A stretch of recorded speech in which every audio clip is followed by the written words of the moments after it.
Hi everyone, welcome back to Feeding Ravendoodles, a pet parent's guide to nutrition.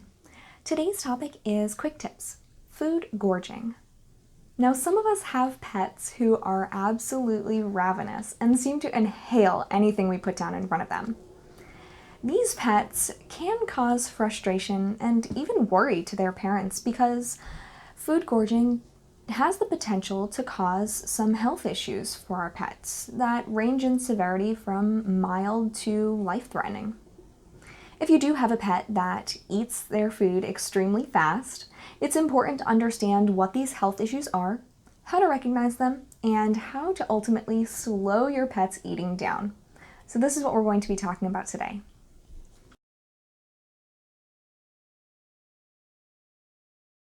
If your pet is free-fed or has unlimited access to an always full bowl of food, and they have the tendency to gorge on their food, this can cause issues like weight gain, obesity, and related health problems. Scarf and barf is a fun term that is used to describe pets who gorge on their food and almost immediately regurgitate their entire meal. Scarf and barf pets can cause annoyance. It can be pretty tiresome picking up puke all the time. But scarfing and barfing usually doesn't cause much harm to your pet unless they are doing it very frequently and they're not eating another meal afterwards. So if they're continuously, like every day or every other day, regurgitating their meal, and then they don't eat to replace those calories that they've lost, they can lose weight and develop nutrient deficiencies because of this. Choking happens when a piece of food becomes lodged in your pet's upper airway, typically in the back of their throat or in their trachea. Most pets can dislodge small pieces of food by simply coughing, and the food will be expelled into the mouth, and then the pet will swallow it. If your pet is unable to dislodge a piece of food, you might notice difficulty breathing, and this can lead to things like collapse, unconsciousness, and even death. So choking can be an emergency. So if you notice your pet coughing on a piece of food, or if you notice any of the symptoms that I've just described, if they are coughing for longer than just a few seconds, you're definitely going to want to call an emergency veterinary clinic right away for guidance on performing the Heimlich maneuver on your pet. And then you're going to need to bring them into the emergency clinic so that the veterinarian can evaluate their airway and their lungs and make sure that there is no food stuck in the wrong place.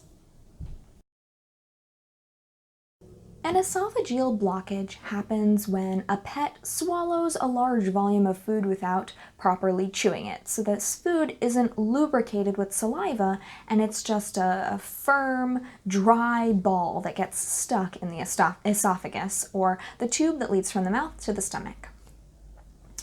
Pets with esophageal blockage may develop excessive drooling.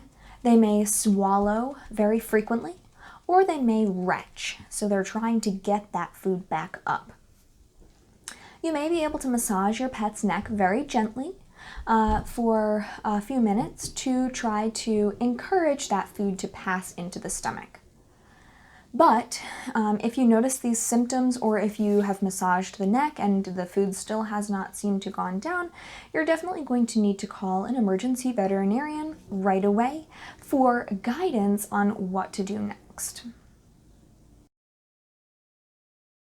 Food bloat typically happens to pets who have access to an extremely large volume of food, typically like an unattended bag of food or treats, or the dog gets into the cat food, things like that. So during food bloat, the stomach is going to become overly full and dilated, and it's going to cause abdominal discomfort, pain, and it can even cause panting, a fast heart rate, or lethargy. Food bloat is typically not life-threatening, but it does warrant a veterinary visit if you do notice any of these signs. Now, compared to food bloat, GDV, or gastric dilatation volvulus, is the more serious and life-threatening condition that is also known as bloat commonly. GDV is a sudden, progressive disease that can cause death.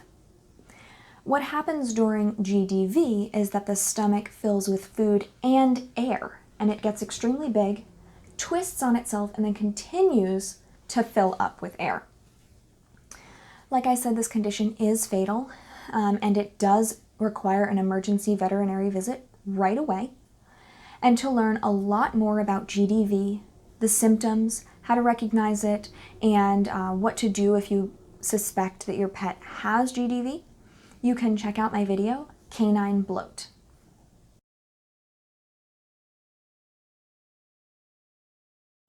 Feeding your pet multiple small meals, like 2 or more per day, is the most simple and easy way to discourage gorging behavior. Having a consistent feeding schedule will also help.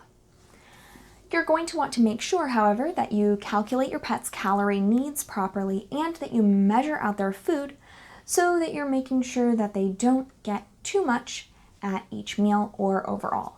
And for more information, you can check out my videos, how to calculate your pet's calorie needs and how to accurately measure your pet's food. As long as you calculate your pet's calorie needs properly and measure their food accurately, hand feeding can be the most accurate way and the best way to control your pet's eating behavior and meal times.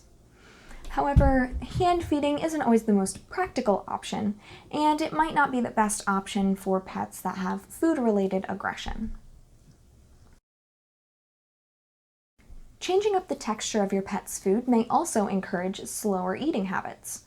So if you feed kibble, mixing in some warm water, wet food, or a food topper may encourage some slower eating. If you're adding canned food to their kibble, you're going to want to make sure that you choose a diet that's complete and balanced, calculate the calories needed per day, and then you're going to need to measure out a proportion of wet food and a proportion of kibble that gives the pet just the right amount of calories.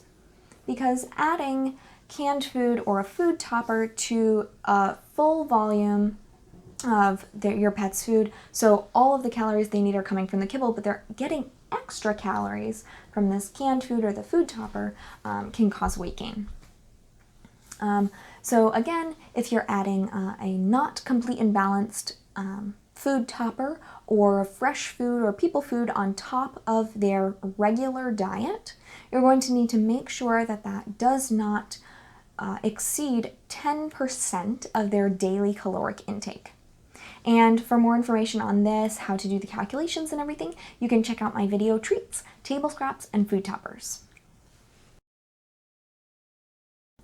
Larger, harder kibbles are much more difficult for our pets to swallow without chewing than our small bites foods.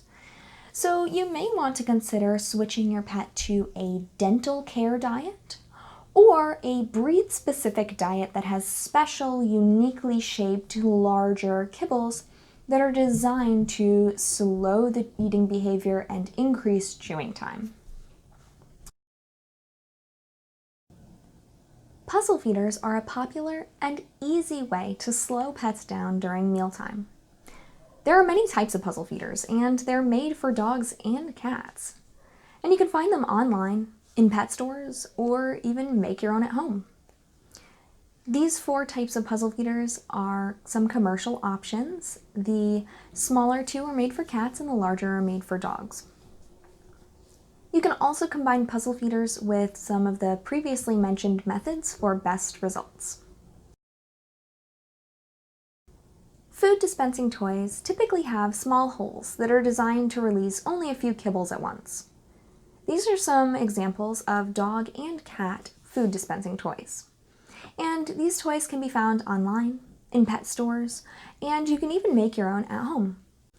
If you feed wet food, you might want to try what's called a licky mat, where you spread the wet food out onto the mat and your pet will lick it off. Or you can find a larger toy with a hole in it that your pet can stick their tongue in and lick the wet food out that way. Thank you so much for watching this quick tips video on food gorging.